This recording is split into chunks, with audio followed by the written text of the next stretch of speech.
trunk being opened. The suspect and vehicle description were exactly the same. Do you believe that was Michelle? I believe so. Can a serial killer play with investigators? Like a puzzle? Early 1970s, Rochester, New York. A quiet, ordinary American city. The kind of place where children played outside until the streetlights came on, where neighbors knew each other by name, and where front doors were left unlocked without a second thought. Schools were safe. Playgrounds were full. Parents believed, with complete certainty, that nothing truly evil could ever take root here. But somewhere inside this peaceful city, something dark had already begun. 3 young girls, 3 matching initials, 3 bodies left behind, as if the killer wanted to be understood, or feared, or both. Carmen Colon, Wanda Walkowicz, Michelle Maenza. At first, investigators saw no connection, just 3 tragic disappearances. But as the case slowly unfolded, piece by piece, year by year, a chilling possibility emerged. Was this random violence? Or was someone carefully, deliberately selecting victims to create a message only he could understand? Chapter 1. The First Victim. It began on November 16th, 1971. 8-year-old Carmen Colon left her home to run a simple errand, a short trip to a nearby pharmacy. Nothing about that afternoon felt unusual. No warning signs, no reason for alarm. She was a child doing what children do, moving through a world she believed was safe. But she never came home. 2 days later, her body was discovered in a rural area near Churchville, a small town just outside Rochester. She had been abused and left exposed in the open. There was no attempt to hide what had happened. It was almost as if the killer wanted her to be found. See Carmen Colon, Churchville. Investigators treated it as a horrifying but isolated case. There was no clear suspect, no forensic breakthrough, no pattern, or so they believed. They had no reason to suspect that this was only the beginning, that another clock had already started ticking. They were wrong. Chapter 2. The Pattern. 16 months passed. Then, on April 2nd, 1973, another girl vanished. Wanda Walkowicz, 11 years old.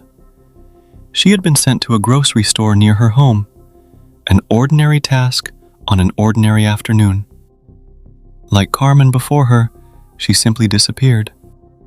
Her body was later found near an area called White City. W.W. Wanda Walkowicz, White City.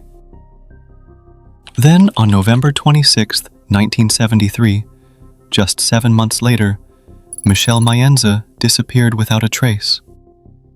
She was 11 years old, quiet, shy. Her body was discovered outside a small town called Macedon, New York. Michelle Maenza. Macedon. 3 victims, 3 sets of matching initials, 3 discovery locations that echoed those same letters with unsettling precision. What once looked like coincidence now felt intentional, deliberate, surgical, as if someone was signing their crimes in a language only they understood. Investigators began asking a question that would haunt this case for decades. Was someone choosing these children based on their initials? Chapter 3. A City Living in Fear.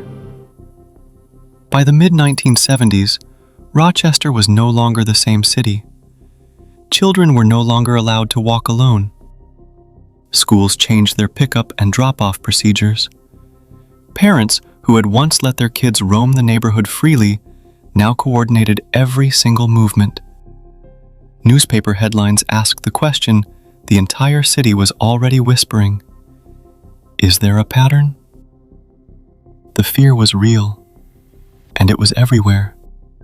In grocery store parking lots, in school hallways, in the silence that followed a child's name being called and not answered.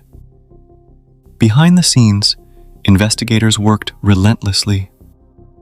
The Monroe County Sheriff's Office and the Rochester Police Department formed a joint task force. The FBI was consulted. Hundreds of tips poured in. Dozens of suspects were questioned across multiple states. Men with histories of violence, men who had lived in the area, men whose names kept appearing in different corners of the investigation. Kenneth Bianchi. As the investigation continued into the late 1970s and beyond, one name kept rising to the surface: Kenneth Bianchi. By then, Bianchi was already infamous, one half of the duo known as the Hillside Stranglers, responsible for a horrifying series of murders in Los Angeles. He was charming, calculating, the kind of man who could hold a normal conversation, hold down a job, smile at strangers, while hiding something monstrous underneath. But here was the detail that stopped investigators cold. Before the Los Angeles crimes, Kenneth Bianchi had lived in Rochester during the exact years the Alphabet murders took place. He knew the city, its neighborhoods, its back roads. He matched the psychological profile in disturbing ways: narcissistic, controlled, capable of maintaining a carefully constructed double life. The methodology aligned. Victims approached quickly, in public spaces, without witnesses, in locations that seemed chosen rather than accidental. The connections were enough to make investigators look twice, then 3 times, then again. Chapter 5. The Naso Connection. Decades passed. The case aged. And then, decades later, another name surfaced: Joseph Naso. When California authorities searched his home in 2010, they found something deeply disturbing.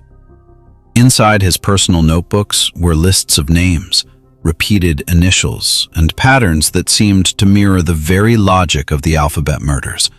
The same strange obsession with matching first and last initials, the same methodical quality that had defined the Rochester killings.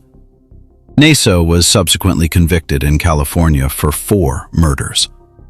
All 4 of his victims had first and last names beginning with the same letter. And one of them, one of those 4, was named Carmen Colon, the same name as the first Alphabet murder victim. Coincidence? Investigators considered it carefully.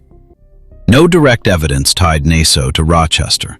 No definitive forensic connection was established. The case remained unresolved. Final chapter. Why is it still unsolved? More than 50 years have passed since Carmen Colon never came home from that pharmacy, and still, no definitive answer, no closed case, no name carved into the official record. Physical evidence was lost or degraded over time. Witness memories faded, shifted, and, in some cases, disappeared entirely. DNA testing conducted in 2007 produced no publicly disclosed result.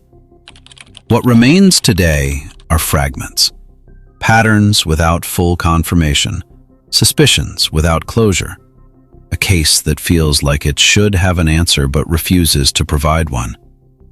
Was there truly one Alphabet killer?